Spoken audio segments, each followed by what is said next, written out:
Shalom, kita akan mendengarkan renungan pada saat ini dengan judul penderitaan Getsemani. Mari kita tunduk kepala dan kita berdoa.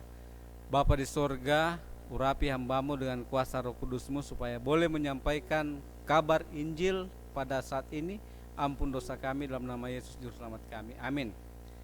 Saudaraku yang kasih, ayat renungan kita terdapat di dalam Matius pasal 26 ayat 39. Maka ia maju sedikit lalu sujud dan berdoa katanya, "Ya Bapakku, jikalau sekiranya mungkin, biarlah cawan ini lalu daripadaku, tetapi janganlah seperti yang kukehendaki, melainkan seperti yang Engkau kehendaki."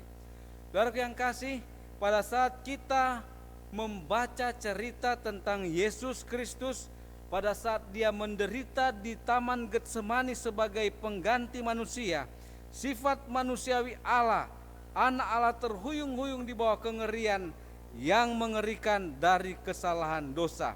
Sampai dari bibirnya yang pucat dan gemetar terdengar seruan yang pedih, "Ya Bapa, jika mungkin biarlah cawan ini berlalu daripadaku."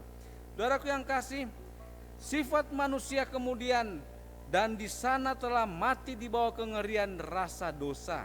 Seandainya malaikat dari surga tidak menguatkan dia untuk menanggung penderitaan, Kristus menderita kematian yang dinyatakan atas para pelanggar hukum Allah. Jadi Yesus dia sangat menderita dan penderitaannya itu sangat menyakitkan.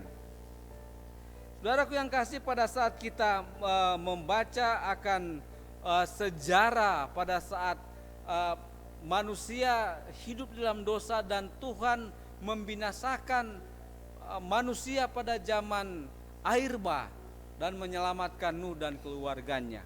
Begitu juga pada saat manusia jahat, maka Tuhan membinasakan lewat api dari langit, yaitu pada zaman Sodom dan Gomora. Lot dan keluarganya diselamatkan.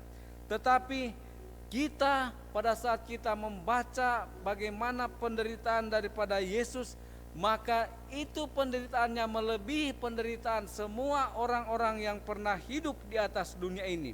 Dan itu adalah akibat pelanggaran hukum Allah. Taman Getsemani telah menjadi tempat utama penderitaan bagi dunia yang penuh dosa. Tidak ada kesedihan dan tidak ada penderitaan yang dapat dibandingkan dengan apa yang dialami anak Allah.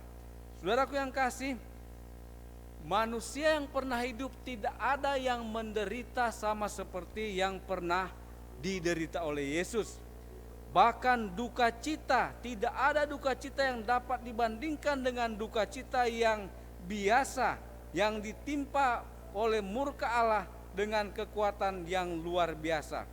Saudaraku yang kasih, pada saat sifat manusia dapat bertahan, tetapi ujian dan cobaan dalam jumlah yang terbatas. Yang terbatas hanya dapat menanggung ukurannya yang terbatas dari sifat manusia yang tidak tahan. Tetapi sifat Kristus memiliki kapasitas yang lebih besar untuk menderita. Dan penderitaan yang dialami Kristus memperluas, memperdalam dan memberikan pandangan yang lebih luas tentang bagaimana karakter dosa yang memisahkan diri atau manusia dari Tuhan, dan bagaimana karakter pembalasan yang akan Allah berikan terus menerus. Allah akan berikan yang terus menerus orang yang melakukan dosa. Upah dosa adalah maut, tetapi kasih karunia Allah adalah kehidupan yang kekal dalam Kristus Yesus Tuhan kita, kepada orang yang berdosa dan kepada orang yang berdosa yang bertobat dan percaya. Pedang keadilan telah terhunus dan murka Allah terhadap kejahatan menimpa pengganti manusia, Yesus Kristus anak tunggal Bapa. Pada saat kita merenungkan penderitaan Yesus di Taman Getsemani, maka kita akan merasakan bahwa karena dosa saudara dan saya Yesus menderita. Apakah saudara dan saya terus-menerus melakukan dosa sehingga menyebabkan kematian daripada Kristus?